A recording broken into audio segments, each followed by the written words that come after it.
자, 잠시 쉬었던 다스는 누구 겁니까 프로젝트 시사인의 주준우 기자. 안녕하십니까. 이제는 뭐 일주일에 2번씩 나오는 안원구 전 대구지방국세청장님 나오셨습니다. 예, 안녕하십니까. 네. 요즘 JTBC가 자꾸 특종을 빵빵 터뜨리고 있어요. 네. 특종인데 사실 저희가 2달 전쯤에 했던 이야기, 실명을 밝히지 않고 했던 이야기를 이제 JTBC는 실명으로, 예를 들어서 다스 전 경리팀장 최동영 팀장 실명 인터뷰가 나왔어요. 여기 보면은 그때 저희가 했던 얘기하고 맥이 닿는 이야기, 대통령 이후로도 연말에 경영보고서를 따로 이명박 전 대통령이 보고했다, 이런 얘기를 했거든요. 안가에서 했다. 네. 근데 어디서 했다는 얘기는 이 JTBC 보도에는 없었는데, 이거 안가에서 했다는 거잖아요, 이게. 네, 저희가 안가에서. 네. 이분이 그분입니다. 네, 네. 그렇습니다. 저희는 이름을 안 밝혔는데 여기는 이름을 밝혀버려가지고. 네. 여기는 신빙성이 확 올라가고. 그게 아니라 김어준이 해서 그렇죠. 그것도 있고, 2달 전에는 실명을 밝힐 수 없는 상황이었거든요. 아니, 밝힐 수도 있었는데요. 밝힐 수 있었는데 저희는 밝히지 않았습니다. 아니 2달 전하고 지금하고는 좀 분위기가 달라요. 그렇죠. 그때는 다스 얘기를 꺼냈을 때 아직도 사람들이 이제 반신반의한 분들이 있었고. 아니 그분은 용기를 내주셨어요. 네. 그리고 여러 얘기를 하고 더 많은 내용이 있는데 사실 친인척간이고요. 그리고 총 4명 중에 1명이라고요? 친인척간이고, 그리고 그분과 그분 주변 분들이 아직도 MB 가까운 데서 생활 터전을 읽으면서 또 생업에 종사하고 어쨌든 있어서 본인의 실명이 밝혀지면 곤란한 처지가 될 수도 2개월, 3개월 전에는 분명히 그랬는데 지금은 이제 점점점 상황이 바뀌어가면서 본인이 용기를 내신 것 같아요, 직접. 인터뷰. 용기 있는 분이십니다. 예, 용기를 내셔가지고 저희가 했던 얘기입니다, 이게. 그러니까 안가에 가서도 당선 이후에 보고를 받는다. 네. 안가에서 예. 이명박 대통령이 그 보고를 받는 특징이 뭐냐면요, 정면으로 얼굴을 안 봐요. 아, 그래요? 네, 이렇게 쭈르륵 3명이 앉아 있으면 예. 얼굴을 안 보고 다른 데를 쳐다보고 있어요. 다른 데를 쳐다보고 있다가 그래. 그리고 정확한 멘트를 안 하시고, 정확한 그 지시를 안 하고 그래, 네가 해봐. 네가 가서 해봐. 저는 그게 이제 그 잠재의식 어딘가에 이게 잘못하면 걸리면 문제가 될 수 있다는 죄의식 같은 거나, 죄의식은 없는 것 같은데, 걸리면 내가 그때 무슨 말을 했는지 나올 수가 있으니 이게 항상 머릿속에 있는 게 아닐까. 많은 사람들이 그렇게 얘기하더라고요. 네. 명확한 지시를 하지 않는다. 네, 그런 것도 있고요. 또 한편으로는 이분은 같이 이게 수행하는 사람들하고 겸상을 안 하시잖아요. 그렇죠. 네. 겸상을 안 하시고 이게 좀 차이가 있다, 다른 사람이다, 이런 생각을 꼭 하시는 것 같아요. 이명박 대통령이 전에 그 재벌가, 그러니까 현대가에서 머슴으로 살았다는 얘기를 몇 번 하면서 자기가 가지고 있는 그런 의식적 괴리 이런 것 때문에 그렇지 않을까 또 좀 생각해 봅니다. 하여튼 보고받았을 때 디테일 설명을 받았다는 얘기를 하는 거죠. 네. 어떻게 그 보고를 했냐 그러면 정면을 보지 않고 옆을 쳐다보고 이렇게 얘기했다고. 그분 스타일이십니다. 예. 자, 그리고 또 이 최동영 전 팀장에 따르면은 정호영 특검이 굉장히 수상합니다. 수상하다는 얘기는 여러 차례 해왔는데, 여기서 이제 언론이 이미 보도된 것만 얘기하자면 우선 비자금을 찾아냈는데, 그게 문제가 안 되게 회사로 돌려넣고 장부를 잘 처리해라. 라는 식의 이제 처리 방법을 알려주고, 그러자 이명박 전 대통령이 이걸 실제 그런 식으로 처리했다는 거 아닙니까? 비자금 돌려줬다. 이동영 씨가 그 일을 했다는 것이고요. 2008년 2월달 이야기죠. 그 당시 이동영 씨는 이제 이상은 씨의 아들. 이명박 대통령의 형의 아들, 최대 주주죠, 현재.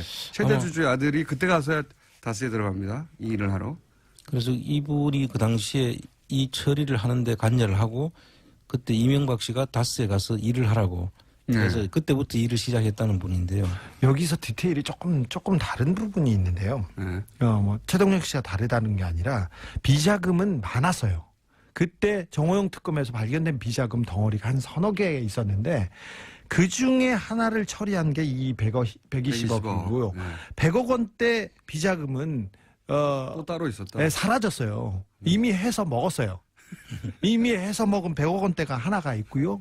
그 이후에 그 찾아낸 그 또 저희가 그 얘기했던 외환은행에서 찾은 100억 원 수표 한 장. 네. 그 경주 외환은행 지난 시간에 얘기했어. 비자금 덩어리가 몇 군데 수표로 100억 원짜리 하나 자기 수표를 찾아왔다. 그러니까 이 120억짜리 그리고 100억대 사라진 비자금 그리고 100억 생긴 거.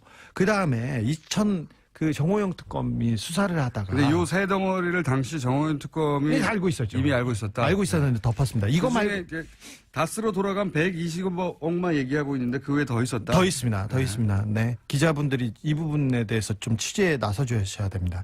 2010년도에 그 당시에 특검 당시에 그리고 우리 이시영 씨, 각하의 아들 이시영 씨가 삼성동 힐스테이트에서 살고 있었는데 43평, 6억 4천만 원 전세를 살고 있었습니다. 근데 그 돈도 이명박 대통령의 비자금입니다. 일부는 이상은 회장이 큰아버지가 빌려줬다 이렇게 얘기했는데 큰어머니는 우리는 돈 준 적 없어요 이렇게 얘기하고요. 그 베란다에서 그냥 놔뒀던 돈을 그냥 갖다 줬다고 이렇게 얘기를 했어요. 그런데 그 큰어머님은 누구 베란다에 놔뒀던 돈을 갖다 이상을 구이동에 있는 이상은 씨 자택에서 베란다에서 돈을 꺼내서 줬다고 얘기했는데 그럼 이상은 씨 돈이라고 봐야 되는데 그게 아니라 자신들 돈이 아니다 그 돈은? 돈이 아니라고 얘기를 했어요. 거기 자기들이 관리만 현금화 하고 있었을 뿐 자기들 돈이 아니다? 네. 6억 4천만 원 중에 그리고 그 청와대에서 나온 국권 앞에 그리고 돈 여기에 특수활동비로 의심될 만한 돈이 또 포함되어 있습니다. 그때 내곡동 사저에도 그런 지금 스토리가 지금 있는데. 내곡동 사저를 그 내곡동 사저를 이시영 씨가 천천히 좀 말해. 천천히 말 더듬지 말고. 너무 많아서요. 비자금 덩어리가 너무 많아서 지금. 아니, 빨리 말하는 건 좋은데 네. 빨리 말하면 더듬거든요. 죄송해요. 더듬이에요. 자 그리고 내곡동 땅 기억하시죠? 잠깐만 정리하고. 자 당시 힐스테이트 네. 이시영 씨, 이명박 전 대통령의 아들 이시영 씨가 거주하던 힐스테이트 몇 평? 43평. 43평 얼마? 전세 자금 6억 4천만 원. 전세 자금 6억 4천. 대치동에 있는 모 공인중개사에서 돈을 한 번에 냈습니다. 한 번에 냈는데 이 6억 4천이 이명박 전 대통령의 비자금 일부. 네. 그리고 이상은 회장이 관리하고 있던 현금 일부. 네.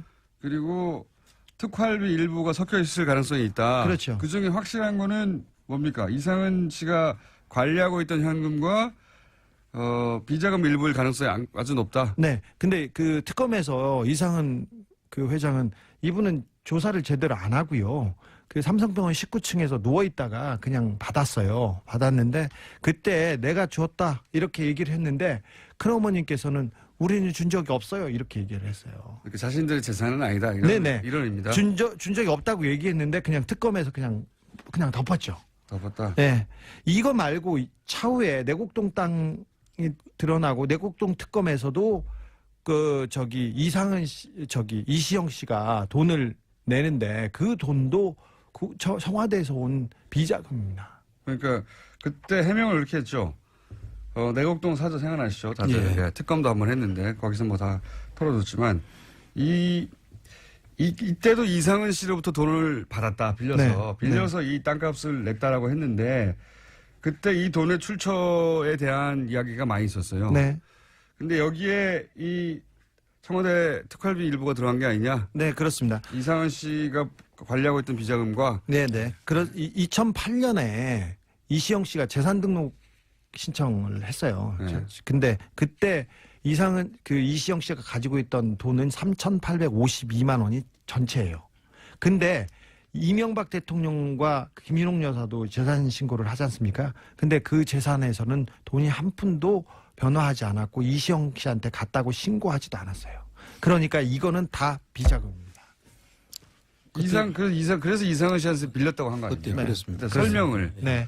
그런데 정호영 특검이나 그 특검에서는 그 내역을 다 쳐다봤겠죠. 그런데 이 비자금 덩어리가 지금 벌써 나온 비자금 덩어리가 세계회와 힐스테이트 여기에서도 2덩어리 정도 다른 데서 돈이 왔기 때문에 몇 덩어리가 보이는데 이거에 대해서는 특검은 전혀 그 문제 제기하지 않고 덮었죠. 당시 정호연 특검 이제 지금은 이제 그때 소위 이제 출처가 밝혀지지 않는 비자금에 관한 얘기를 하고 있는 거고요. 예. 네. 이제 주진우 기자의 이야기는 그 지금 계속 거론되는 120억 말고 덩어리가 큰 게 2개 더 있었다. 네. 그리고 그 외에도 이제 그 이시영 씨, 이명박 대통령의 아들이 구입이 아니라 이제 살기 위해서 전세금을 지출한다든가 혹은 뭐 내곡동 땅 사저를 구입한다든가 할 때 사용됐던 돈들도 비자금 플러스 특활비의 가능성도 있다. 이런 얘기고요. 그 얘기도 그 외에 특검이 또 털어준 게 있잖아요. 좀 많습니다. 지금 그 당시에 2008년 2월 달인데요. 그 검찰에서 2번 그 도곡동 땅 수사를 하고 2008년 7년 12월 달에 또 그 BBK 수사를 해서 또 BBK 수사를 결론을 내주지 않습니까? 도곡동 땅에 대해서는 제3자. 그렇지, 제3자. 도곡동 땅은 제3자다. BBK는 이명박 씨는 관련 없다. 네. 이렇게 해주고. 잠깐만. 제3자는 무슨 의미냐면 제3자는 이명박이라는 의미였죠. 그런데 원래 도곡동 땅은 이상은 씨와 김재정 씨, 그러니까 처남과 형의 땅이라고 주장하고 있었거든요. 예, 등기부상이 그래 돼 있어요. 예, 그런데 이상은 씨게 아니고 검찰이 처음 이제 수사 발표할 때는 제3자다. 네. 그러니까 주장과 다르게 형께 아니다. 제3자다. 이게 이제 이명박 전 대통령을 의미하는 거였거든요. 그때는. 그렇죠. 예. 등기상의 명의가 그 사람들로 돼 있었는데 그 자체를 아니다고 했으니까 네. 그 제3자를 밝히면 됐었던 거죠. 그렇죠. 그런데 그때만 해도 그 박근혜 씨와 이명박 씨가 첨예하게 이제 경쟁 관계에서 당내에서 경쟁 그때는 대통령이 아닐 때고 그러니까 대통령이 아닐 때는 이명박 전 대통령을 의미하는 제3자 땅이 맞다고 했다가 맞는 것 같다고 했다가 검찰이 대통령이 당선되자 바꾸죠 이게. 그렇죠. 특검을 통해서. 그래서 두 사람 눈치를 보다가 그렇게 결론을 내고 그다음에 좀 더 대담해지는 것이 BBK 수사죠. 네. BBK 수사 결과는 대통령이 그 선거를 한 보름 앞둔 시점에 발표를 하거든요. 그 보름 앞선 시점에 이명박 대통령이 당선될 것으로 거의 다 예측이 됐던 상황이기 때문에 지지율 극차 컸으니까요. 예, 이미 서류라든지 이런 것들이 검찰에서 다 발견하고도 이미 BBK는 이명박 씨와는 관련이 없다라고 결론을 내주는 게 BBK 수사 결과입니다. 그때 이제 무슨 발표들을 했냐면 뭐 검찰 혹은 특검이 처음에는 제3자라고 했다가 나중에 도곡동 땅은 이명박 전 대통령 땅이 아니다. 그 특검은 그 다음이죠. 네. 대통령이 되고 난 다음에. 되고 난 다음에 특검이 털어준 거예요. 그 특검이 털어준 거는 여러 개 있습니다. 예. 도곡동 땅도 아니다. 그 제3자의 것이 아니라 이명박 그 사람들 것이 맞다. 네. BBK도 BBK도 아니다. 관계 없다. 다스도 아니다. 예. 그다음에 상암 DMC 관련한 의혹도 아니다. 예. 모든 이명박 관련된 그 의혹은 거짓말이라고 다 털어줬어요. 다 털어줬죠. 예. 도곡동 땅도 아니고 다스도 아니고 상암 DMC 관련 비리도 아니고 BBK도 아니고 아무것도 이명박 전 대통령의 것이 아무 상관이 없다고 네. 특검이 해준 그리고 비자금은 찾았는데 돌려주라고 해서 아무 문제가 없는 것으로 아예 맞습니다. 발표도 안 했고. 비자금을 돌려주라고도 하고 덮기도 했습니다. 예. 이건 그러니까 명백한 범법 행위죠. 당시 정호영 특검은 수사를 한 게 아니라 어떻게 하면 이명박 전 대통령 관련된 모든 혐의점들을 벗게 해주느냐. 거기에 초점을 맞췄죠. 거기에 초점을 맞춰서. 사실 이명박 대통령을 수사를 했습니다. 했는데 꼬리곰탕만 먹고 끝냈었는데 한 2시간 정도 만나서 그 조사를 했다고 하는데 그 시간 밥 먹었다고 하는데 사실 검찰청이나 경찰청에 가가지고 조사받은 사람들은 알아요. 앞에다 성명, 주소, 이름 그리고 뭐 얼마나 버냐 이런 거 종교 이런 거 물어보지 않습니까? 그러면 1시간이 지나가요. 맨날 아니, 일단 밥 먹는데 1시간 하고요. 밥을 먹었다면 네. 밥 먹으면서 예면 1시간. 밥 먹고 나서 조사를 했다고 치죠. 앞에 신상명세 적고 그럼 끝나는 겁니다. 시간은. 근데 1시간 40분이니까 조서를 다 가지고 가서 이렇게 하겠습니다. 대충 이런 식이었을 거예요. 그때 그 조사에 나갔던 이상인 특검보는 이분이 이명박과 이상은을 직접 조사한 분이신데요. 이분이 그 특검 끝나자마자 영포빌딩 서초동 영법 빌딩에 공짜로 입주하잖아요. 공짜로는 모르겠습니다만 바로 입주해가지고 이명박 대통령 일을 본 것으로, 그리고 이명박 대통령과 관련된 뭐 그 재판도 있었으니까 그런 걸 도왔다는 의혹이 있어요. 자, 그래서 이제 저희는 그런 의혹들 BBK 얘기도 쭉 해왔고, 그리고 다스 누구냐 얘기도 쭉 해왔는데, 이런 얘기를 하면서 최근에 알게 된 사실은, 이 다스의 소유권, 이거 복잡하고 계속 주목하고 있으니까, 소유권을 이시영 씨 아들에게 넘겨주려고 하고 있는 게 아닌가 하는 정황들이 막 곳곳에서 나오고 있잖아요, 요즘. 예. 근데 이명박 전 대통령 해외 계좌를 추적하다가 해외에서도 이 다스 소유권을 넘기려고 하는 정황 일부를 네. 주진우 기자가 포착을 합니다. 미국 수사기관에서 다스와 관련된 수상한 돈 흐름을 포착해서 정식적으로 수사에 나섰습니다. 지난번에 저희가 말씀드렸었는데, 이게 뭐냐면요, 다스에서 돈 거래가 자꾸 있어요. 미국 엘라바마하고, 그리고 달러 거래가 저기 싱가포르나 중국, 그 다음에 저기 캄보디아, 베트남도 약간 의심하고 있는데, 이게 뭐냐면은 들여다보면은 돈을 거래하고 돈을 빼돌리고 하는데, 이게 이시영 씨한테 이 회사를 넘기려고 하는, 그리고 이시영 씨 관련된 회사에 돈을 넘기려고 하는 돈 거래의 정황들이었어요. 그러니까 이제 이거하고 맞물려 가지고 생각을 해보시면, 저희가 일요신문이 보도했던 몇 가지 이상한 징후들, 돈이 네. 뭐 1,000억대가 뜬금없이 어떤 회사에 들어갔는데 나중에 장부 잘못이라고 예. 고친다든가. 1,000억대가 장부 잘못으로 갑자기 가요. 1,485억이나 되는 돈. 네. 아주 숫자는 정확하게. 저는 1,000억대라고 하면 얼마라고요? 1,485억이죠. 1,485억의 돈이 뜬금없이 어떤 회사로 계열사, 조그만 회사에 들어갔는데, 그래서 그걸 누가 차단했어요. 일요신문 기자 한 분이. 차단했더니, 그분 이름을 제가 앞으로는 얘기해야 되겠네요. 좀 기억이 안 나는데. 강석현 씨죠.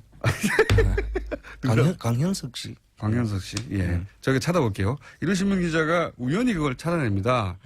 그런데 우연히 차단했더니 그 회사에서 아니야, 이건 장부를 잘못 기재한 거야 하고 고칩니다. 1,000억대인데. 네. 1,000억대를 장부를 1,000억 정도는 그럴 수 있죠. 이명박 각하를 지금 어떻게 보시고 그러세요? 호연직이. 그런데 그래서 이게 이상하다라고 이제 처음에 발견했을 때 하는데, 이게 이제 해외 계좌 추적하고 맞물려 생각해 보면, 주진우 기자가 이제 그 해외에 갔다 와서 그 미국의 수사기관으로부터 입수한 정보는, 이게 여러 가지 돈 흐름이 해외에서 있는데, 이걸 이시영 씨에게 이 돈을 주려고 하는, 그래서 뭐 세탁하거나 하는 그런 흐름으로 보고 있는 거예요. 네네네. 회사를 건네려고. 다음에 이건 전반적으로 한번 다시 정리를 한번 해야 되는데요. 네. 지금 그 자금들이 흘러가는 과정들을 보면 주로 대기업들이 해외에 돈을 투자를 하고 투자 실패를 하고 거기서 검은머리 외국인이나 이쪽에서 그 지정한 사람의 명의로 회사가 넘어가는 경우가 있고요. 네. 또 이 케이스는 제가 볼 때는 다스하고 알리바마에 있는 다스하고 이쪽 자회사들 알리바바. 예. 그쪽에서 알라바마. 엘라바마. 알리바바. 그 회사하고 거래해서 소위 이전 가격 조작이라는 그런 방법이 있습니다. 가격을 정상 가격보다 높여서 그렇죠. 그쪽에 사주는 방법이죠. 네. 그래서 그 돈 차익이 남잖아요. 차익이 남는 것을 이제 비자금으로 빼는 그런 네. 수법인데요. 아마 그런 자금들이 있고, 지금 승계자가 관련해서는 아마 지금 대한민국에서 벌어진 모든 수법들이 여기에 총동원되어 있다는 것이 제가 지금 파악하고 있는 그러니까 정황인데. 이제 예를 들어서 삼성 에버랜드 같은 경우에는 자식에게 현금 한 번 주고 그 돈으로 이제 전환사채 등등의 방법으로 돈을 불려서 몇 조를 만들어서 회사를 먹는 거 아닙니까? 그렇죠. 그런데 그 이후로 이게 문제가 되니까 재벌들이 뭐 재단을 설립해서 넘겨주고. 재단에 주식을 기부한 다음에, 잘 생각해보세요. 청계재단하고 비슷해요. 모든 게 예. 맞습니다. 이명박 각하께서는 모든 걸 하셨어요. 그러니까 할 수 있는 모든 방법을 네. 동원했다는 게, 재단을 설립해서 주식을 기부한 후에 그 재단 소유권만 나중에 자녀한테 준다든가. 네. 그러면 재단을 통해서 이제 주식을 가지는 거죠. 또 이 청계재단도 처음에는 이런 의도가 아니었을까 의심을 하는 거고요. 그리고 또 하나는 지금 계속 조금씩 밝혀지고 있는, 회사 하나를 정해가지고, 지금 이제 회사 하나, SM이라는 회사가 정해졌죠. 예. 아들이 그 회사를 소유하게 된 다음에 그 회사한테 계속 일감도 몰아주고 일도 다투면 됩니다. 그걸로. 그렇죠. 인수합병 해가지고 계속 아들의 조그만 회사를 계속 키우는 거죠. 네. 그런 다음에 이 회사가 나중에 본사를 먹는 거죠. 그렇죠. 네. 그리고 미국, 중국, 인도, 체코 해외 법인이 있는데 해외 법인의 덩치를 계속 키우고 있습니다. 근데 그 해외 법인의 주인이 하나씩 둘씩 이시영 씨한테 넘어가고 있습니다. 그러니까요. 지금 다스를 하도 들여다보고 있으니까 어떻게 넘겨줄 것인지 지금 이 부분은 고민하다가 전반적인 정리를 한번 다시 해서 우리 국민들이 쉽게 알 수 있도록 제가 한번 정리를 해드리겠습니다. 금요일 날까지 정리하시겠습니까? 네. 다스가 넘어가고 있다. 이겁니다, 현재. 안홍구 청장, 조준희 기자였습니다. 끝났어요?